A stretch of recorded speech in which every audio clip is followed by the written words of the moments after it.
तो बच्चों कल क्लास 9th का कंपार्टमेंट का पेपर है। तो बच्चों इस वीडियो में class 9th subject science compartment examination question paper 2024-25 को सॉल्व करेंगे। ध्यान से देखकर प्रैक्टिस कर सकते हो। इससे पहले आपको 2023 का ये जो पेपर है इसको भी प्रैक्टिस करना है। इसमें से भी काफ़ी क्वेश्चन सेम मिलेंगे। सभी क्वेश्चन है मोस्ट इम्पॉर्टेंट। पेपर आएगा इजी, डिफ़िकल्ट नहीं आएगा तो इसकी प्रैक्टिस कर लेना, ठीक है। अपलोड है, कमेंट में लिंक मिलेगी, देख लेना। सबसे इम्पोर्टेंट इसके साथ 2023-24 का compartment paper with complete solution upload है, उसकी प्रैक्टिस कर लेना। इस वीडियो में 2024-25 को सॉल्व कर रहे हैं, ध्यान से देख लेना, प्रैक्टिस कर लेना। 3 पेपर ये हो जाएंगे और साथ में आपको mid term paper plus annual paper दोनों शिफ्ट का मॉर्निंग इवनिंग का तैयार करना है, साथ में प्रैक्टिस पेपर। काफ़ी क्वेश्चन से मिलेंगे, ये 4-5 पेपर तैयार कर लो, टाइम है आपके पास, ठीक है। सारी चीज़ें आपको चैनल पर मिल जाएंगी, पास हो जाओगे, टेंशन लेने की ज़रूरत नहीं है। ये चीज़ ध्यान में रखना। पेपर का पैटर्न आपका न्यू सेशन 2025-26 पेपर के जैसा रहेगा, ठीक है। इसमें से भी काफ़ी क्वेश्चन आपको मिलेंगे, तो अच्छे से प्रैक्टिस कर लो, ध्यान से देख लो। और एक चीज़, अगर कंपार्टमेंट से रिलेटेड इनमें से आपके कोई डाउट है तो कमेंट में लिंक मिलेगी, देखकर अपने डाउट क्लियर कर लो, ठीक है। बार बार परेशान होने की ज़रूरत नहीं पड़ेगी, देख लेना, ओके। सीधा आ जाओ टॉपिक पर, बाकी सारी चीज़ें तैयार कर लेना जो मैंने बताया, ठीक है। और एक चीज़ ध्यान रखना, जो पेपर आपके हो गए हैं जैसे कि मैथ का पेपर और भी पेपर सोशल साइंस का, इन सब के आंसर भी अपलोड है ऑप्शनल, ठीक है। तो कमेंट में लिंक मिलेगी, अपने स्कोर भी चेक कर सकते हो कि आपने कितना राइट किया, कितना रॉन्ग। पेपर के बाद पेपर का सॉल्यूशन भी अपलोड हो जाता है, तो चेक कर लेना। सीधा आ जाओ क्वेश्चन पर, ठीक है। ध्यान से देखो, 2024-25 का पेपर है ये, ठीक है। ध्यान से देखो, पहला क्वेश्चन है खंड का। देखो ध्यान से, यहाँ पर क्वेश्चन है, निम्नलिखित में से कौन सा कथन द्रव्य पदार्थों के लिए सही है। अब 4 ऑप्शन है, तो राइट आंसर है आपका डी, द्रव्यों का आकार अनिश्चित और आयतन अनिश्चित होता है, ठीक है। ठोस द्रव गैस टॉपिक से क्वेश्चन एमसीक्यू टाइप में किया गया है, ठीक है। अगला फर्स्ट में डी है, ठीक है, ध्यान रखना, ठीक है।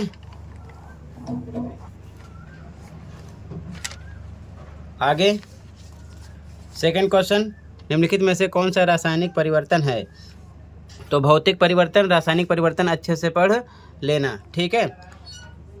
लोहे पर जंग लगना ये रासायनिक है, बाकी भौतिक हैं। अगला यहाँ पर डी हो जाएगा correct, rusting of iron. Which of the following is a chemical change. तो rusting of iron, D correct है। अगला 3 तत्वों एक्स वाई और जेड का इलेक्ट्रॉनिक विन्यास एक्स के लिए 287 है, वाई के लिए 283 है और जेड के लिए 28 है। तो बताना क्या है कि हैं क्या ये, ठीक है।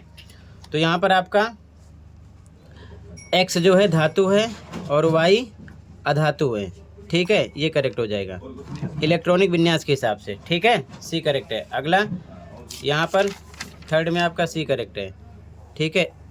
X is non metal and Y is a metal, ठीक है। आगे अगला क्वेश्चन है, कौन सा कोशिका अंगक कोशिकीय श्वसन में केंद्रीय भूमिका निभाता है। तो यहाँ पर आपका करेक्ट आंसर है केंद्रक, ठीक है।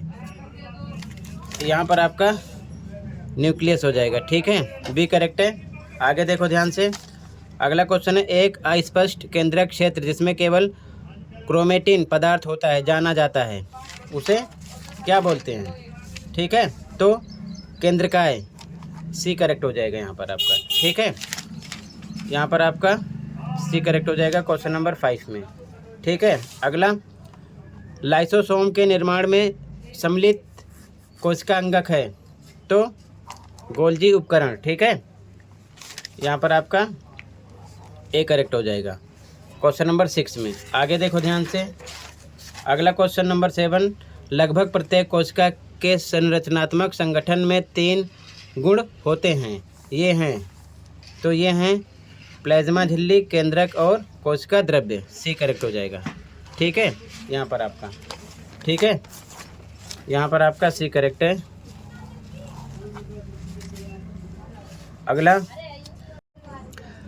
अगला क्वेश्चन है, किसी गतिशील वस्तु के लिए निम्नलिखित में से कौन कभी कभी शून्य हो सकता है? तो औसत वेग और विस्थापन ये शून्य हो सकता है, बाकी तय की गई दूरी औसत चाल शून्य नहीं हो सकती।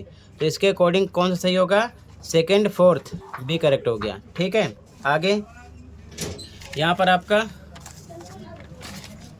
एवरेज वेलोसिटी ये करेक्ट है और डिस्प्लेसमेंट ये करेक्ट है। इसके अकॉर्डिंग भी सही हो जाएगा, सेकंड एंड फोर्थ। ठीक है, अगला निम्नलिखित में से कौन सा सबसे अच्छा वर्णित करता है कि कार दुर्घटना में सीट बेल्ट पहनने वाले व्यक्ति के घायल होने की संभावना कम क्यों हो जाती है? तो इसका कारण है सीट बेल्ट व्यक्ति पर बल लगाकर उसे हिलने से रोकता है, यही कारण है। ठीक है, क्लियर है? यहाँ पर फर्स्ट ऑप्शन करेक्ट है। ठीक है, ए करेक्ट हो जाएगा यहाँ पर। अगला देखो, ऊर्जा संरक्षण के नियम के अनुसार कौन सी बात सही है? तो ऊर्जा संरक्षण नियम अगर आपने पढ़ा है तो आपको पता होगा, ऊर्जा को ना तो निर्मित किया जा सकता है और ना ही नष्ट किया जा सकता है, केवल स्थानांतरित या परिवर्तित किया जा सकता है। डी करेक्ट हो जाएगा यहाँ पर आपका। ठीक है, इसमें डी करेक्ट है आपका क्वेश्चन नंबर 10 में। ठीक है, यहाँ पर आपका डी करेक्ट हो जाएगा, according to the law of conservation of energy. ठीक है, डी करेक्ट हो जाएगा यहाँ पर। आगे देखो ध्यान से, क्वेश्चन नंबर 11, 4 किलोग्राम द्रव्यमान का एक पिंड 3 मीटर पर सेकंड की गति से चलता है, इसकी गतिज ऊर्जा क्या है? ठीक है, यानी कि काइनेटिक एनर्जी आपको फाइंड आउट करना है। तो फॉर्मूला होता है 1/2 mv²। तो यहाँ पर द्रव्यमान m आपको पता है कितना है, 4, और v कितना दे रखे हैं, 3 मीटर पर सेकंड। वैल्यू पुट करो, 1/2 m पर कितना, 4 इंटू v पर 3 इंटू 3, 2 2 जा 4, 2 3 जा 6, 3 जा 18, कितना आ गया, 18 जूल। ठीक है, ये हो जाएगा आंसर। तो यहाँ पर आपका हो गया ए ऑप्शन करेक्ट। ठीक है, 18 जूल। ठीक है, ध्यान रखना, काइनेटिक एनर्जी का फॉर्मूला लगाना 1/2 mv²। आगे देखो, प्रतिध्वनि सुनने के लिए मूल ध्वनि और परावर्तित ध्वनि के बीच न्यूनतम दूरी होनी चाहिए।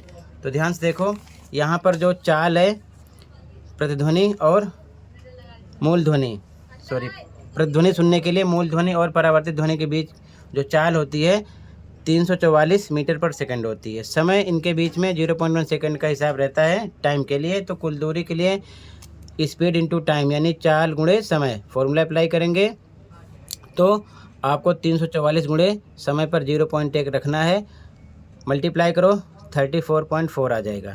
ठीक है, क्लियर है? अब इसके बाद में इसके बीच की न्यूनतम दूरी निकालेंगे तो इसको हम 2 से डिवाइड कर लेंगे तो 17.2 मीटर आएगा। ठीक है, तो डी करेक्ट हो जाएगा यहाँ पर आपका। ठीक है, डी करेक्ट हो जाएगा क्वेश्चन नंबर 12 में। अगला देखो, मनुष्य को सुनाई देने वाली ध्वनि तरंगों की आवृत्ति की निम्न सीमा होती है। तो 20 हर्ट्ज। ठीक है, ये चीज़ ध्यान में रखना, यहाँ पर 20 हर्ट्ज हो जाएगा। आगे देखो, निम्नलिखित में से गलत कथन को पहचानिए। इसमें से कौन सा कथन गलत है? मवेशिए के परजीवी बाहरी और आंतरिक दोनों परजीवी हो सकते हैं, बिल्कुल सही। मछली मानव भोजन के लिए जंतु प्रोटीन का एक किफ़ायती स्रोत है, बिल्कुल सही। सीप की खेती मोती बनाने के लिए भी की जाती है, बिल्कुल सही। इटालियन मधुमक्खियों की शहद संग्रहण क्षमता बहुत कम होती है, ऐसा नहीं है। ठीक है, तो यहाँ पर कह रहा है कि जो गलत है, तो डी हो गया। ठीक, यहाँ पर आपका wrong statement, incorrect statement option number D है। ठीक है, यहाँ पर इनकरेक्ट की बात कर रहा है, बाकी ये तीनों करेक्ट हैं। ठीक है, आगे, निम्नलिखित में से कौन सी मछली अपना भोजन जल में तली से लेती है? तो रोहू, कटला, सिल्वर कार्प, नहीं, कॉमन कार्प। ठीक है, ये तली से अपना भोजन बनाती है, कॉमन कार्प। ठीक है, which of the following fishes is a bottom feeders? Common carps आ जाएगा। ठीक है, फसलों द्वारा मिट्टी से प्राप्त पोषक तत्वों की पहचान करें। तो कैल्शियम मैग्नीशियम, ठीक है, डी करेक्ट हो जाएगा। यहाँ पर आपका डी करेक्ट है, ठीक है, calcium and magnesium. Identify the nutrients derived by the crops from soil, D correct हो जाएगा, कैल्शियम एंड मैग्नीशियम। आगे देखो ध्यान से, अगला क्वेश्चन असर्शन रीजन वाला क्वेश्चन है, ठीक है। तो यहाँ पर कह रहा है कि द्रव पदार्थों के विचरण की दर ठोस पदार्थों की तुलना में कम होती है, तो ऐसा नहीं है। तो जब अभिकथन गलत हो गया तो इसको मत पढ़ो, क्योंकि अभिकथन केवल देखो डी में ए असत्य होता है, ए इसमें असत्य है और किसी में नहीं होता, तीनों में सत्य होता है, तो डी हो गया, लगा दो, ठीक है। यहाँ पर ठीक है, असर्शन ए आपका फॉल्स है, तो इसके अकॉर्डिंग आपका हो जाएगा डी, ठीक है। आगे देखो, अभिकथन पौधों की वृद्धि केवल कुछ विशिष्ट क्षेत्रों में होती है, बिल्कुल सही। विभोज्योतक ऊतक केवल इन क्षेत्रों में स्थित होते हैं, बिल्कुल सही, और यही कारण है कि कुल विशिष्ट क्षेत्रों में ही होती है। तो यहाँ पर ए लगेगा, आर ए का एक्सप्लेन कर रहा है, तो ये कंडीशन है, ए आर दोनों सही हैं, आर अभिकथन की सही व्याख्या है, ठीक है, ए लगा देंगे। यहाँ पर क्या हो गया, यहाँ पर ए हो गया आपका, ठीक है, दोनों स्टेटमेंट ट्रू है, तो ए लगाएंगे यहाँ पर, ठीक है। आगे एक्सप्लेन भी कर रहा है। 19, साइकिल चलाते समय जब कोई सवार पैडल चलाना बंद कर देता है तो साइकिल धीमी होने लगती है, बिल्कुल सही। कारण घर्षण बल गति के विपरीत दिशा में कार्यरत होता है, बिल्कुल सही। यही कारण है कि अगर पैडल चलाना बंद करेंगे तो साइकिल धीमी होने लगेगी, गति उसकी धीमी हो जाएगी। तो यहाँ पर भी एक्सप्लेन भी कर रहा है, ए लगाएंगे, ठीक है।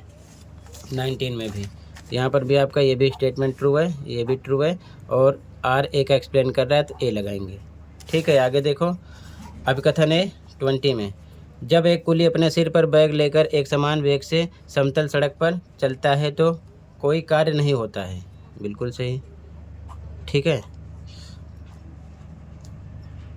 कारण यदि बल विस्थापन की दिशा के लंबवत है तो कोई कार्य नहीं किया जाता, बिल्कुल सही, यही कारण है कि कोई कार्य नहीं होता। यहाँ पर भी ए करेक्ट हो गया आपका, ठीक है। 20 में भी दोनों स्टेटमेंट ट्रू है, ये भी और ये भी एक्सप्लेन भी कर रहा है, तो ए लगाएंगे, ठीक है, क्लियर है। अब आगे देखो ध्यान से, इसके बाद में क्वेश्चन नंबर 21, अब ध्यान से आपको देखना है क्वेश्चन, इसके बाद कंप्लीट आंसर की शो करेंगे इसी वीडियो में, ठीक है। ध्यान से क्वेश्चन देख लो, इसी प्रकार क्वेश्चन मिलते हैं। अंतर वाले आप क्वेश्चन पढ़ लेना, समांगी विषमांगी मिश्रण में अंतर, यूकेरियोटी और कोशिका के किन्हीं 4 कोशिका अंगकों के नाम, ठीक है। गुरुत्वाकर्षण का सार्वत्रिक नियम परिभाषित कीजिए। आप ये सारी डेफिनेशन पढ़ लेना, बार बार आप किए होगे, ठीक है। प्रैक्टिस में ध्यान से देख लो क्वेश्चन को, फिर सॉल्यूशन कंप्लीट पेपर का देखना, ठीक है। ऐसे पेपर आता है, एसआई मात्रक भी पढ़ लेना, रीजन वाले क्वेश्चन पढ़ लेना, ठीक है। जब अचानक बस रुक जाती है तो यात्री आगे की तरफ क्यों गिरते हैं, इसी प्रकार बहुत सारे रीजन वाले क्वेश्चन हैं, पढ़ लेना, बार बार करते हैं। ऐसे क्वेश्चन की प्रैक्टिस करना जरूर आएगा, ठीक है। आपको 2-3 नंबर में ज़रूर मिलेगा, ठीक है, ये चीज़ ध्यान में रखना। तो ध्यान से क्वेश्चन को देखो, एसआई यूनिट भी आप अच्छे से तैयार कर लेना, और अंतर वाले क्वेश्चन पढ़ लेना। कारण वाले क्वेश्चन ज़्यादा किए गए हैं, ठीक है, इस पेपर में। और आप 2023 का, 2022 का, 2024 का भी पेपर कर लेना, उसमें भी आपको ऐसे ही क्वेश्चन मिलेंगे जो बार बार रिपीट होते हैं, ठीक है। Mid term paper, annual paper, दोनों शिफ्ट का, मॉर्निंग इवनिंग का, और साथ में आपको प्रैक्टिस पेपर भी तैयार करना है। ये अंतर है, रेखित पेशी, चिकनी पेशी, कार्डिक पेशी। अंतर वाले क्वेश्चन आपको ज़्यादा मिलेंगे, न्यूरॉन का चित्र बनाना है, संरचना का वर्णन करना है, ठीक है। ऐसे क्वेश्चन मिलते हैं, अगर आप अच्छे से पढ़ोगे तो आप पास हो जाओगे। पेपर ऐसे ही आता है, ज़्यादा हार्ड नहीं आता, किसी कहने में आने की ज़रूरत नहीं है, बस पढ़ाई पर फोकस करो, ठीक है, पास हो जाओगे।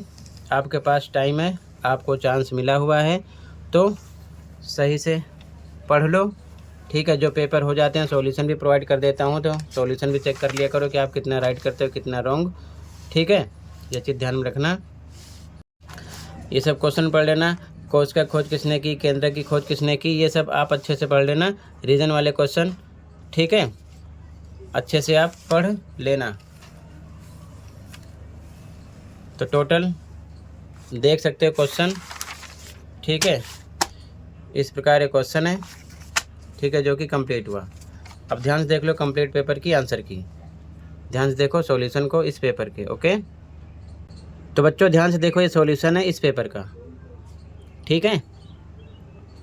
यहाँ से सेक्शन है स्टार्ट है, जैसे कि answer first, second, third, fourth, fifth, answer ध्यान से देखते चलो, ठीक है। 6, 7, 8, 9, 10, 11, 12, 13 का आंसर है, ध्यान से देखते चलो, ठीक है। ये 20 तक आंसर कंप्लीट हुआ, ठीक है। अब इसके आगे देखो ध्यान से, आंसर नंबर 21, 22, 23, ये सभी पॉइंट हैं, ठीक है। ध्यान से देखो, तैयार करो, जितने भी अंतर वाले क्वेश्चन हैं उसकी प्रैक्टिस कर लेना। पादप कोश का, जंतु कोशिका में अंतर, ठोस द्रव गैस में अंतर, वेग चाल में अंतर, द्रव्यमान भार में अंतर, ब्रोलर और लेयर में अंतर वाले क्वेश्चन आपको ज़रूर मिलेंगे, 3-4 क्वेश्चन मिलेंगे, तो सारे क्वेश्चन पढ़ लेना। ओके, ध्यान से देखते चलो सॉल्यूशन को। सेक्शन से स्टार्ट, आंसर नंबर 27। ऐसे क्वेश्चन की प्रैक्टिस करना 28 वाले क्वेश्चन की, ऐसा क्वेश्चन आपको मिलेगा ज़रूर, ठीक है। ध्यान से देखते चलो, आंसर नंबर 29, आपके पास टाइम है, पढ़ोगे पास हो जाओगे। ये जाइलम फ्लोएम में अंतर था, ठीक है। अच्छे से मेहनत करो, पास हो जाओगे। पेपर इजी आता, डिफ़िकल्ट नहीं आता, ध्यान रखना। कंपार्टमेंट पेपर से रिलेटेड अगर आपके डाउट हैं तो कमेंट को देख लेना, ठीक है। आप आराम से देखकर प्रैक्टिस कर सकते हो। और साथ में आप SI यूनिट यानी कि SI मात्रक भी तैयार कर लेना। 1-2 नंबर में ये भी क्वेश्चन आपसे करेंगे, तो सभी चैप्टर के आप SI यूनिट तैयार कर लेना। ध्यान से ये चीज़ ध्यान में रखना, ठीक है। इसी प्रकार ध्यान से देखते चलो, ठीक है। अच्छे से तैयार कर लेना। इसके साथ आप mid term paper, annual paper, दोनों शिफ्ट का, मॉर्निंग इवनिंग का, और साथ में प्रैक्टिस पेपर तैयार कर लेना। काफ़ी क्वेश्चन सेम रिपीट होंगे, ध्यान रखना, ठीक है। तो सारी चीज़ें आपको चैनल पर मिल जाएंगी या फिर कमेंट में लिंक मिलेगी, देख लेना। जो पेपर आपके हो गए हैं उनके भी आंसर अपलोड हैं, आप देख सकते हो, अपने स्कोर चेक कर सकते हो कि आपने कितना राइट किया था, कितना रॉन्ग, बिना किसी डाउट के, ठीक है। तो ध्यान से देखते चलो, सॉल्यूशन को तैयारी कर लेना। पेपर के बाद साइंस पेपर का भी सॉल्यूशन प्रोवाइड कर दूंगा, ठीक है। अपने आंसर भी मैच कर लेना। अच्छा लगे तो चैनल को भी सब्सक्राइब कर लेना, ठीक है।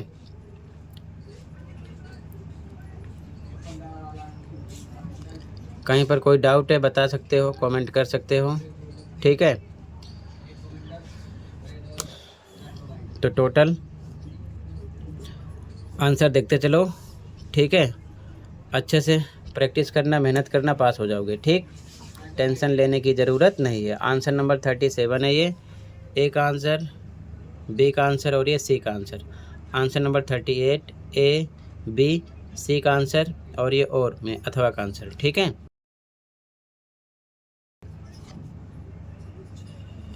ये आंसर नंबर 39 है, A, B, C का आंसर और ये और का आंसर, ठीक है। मिलते हैं अगली वीडियो में। Thank you for watching.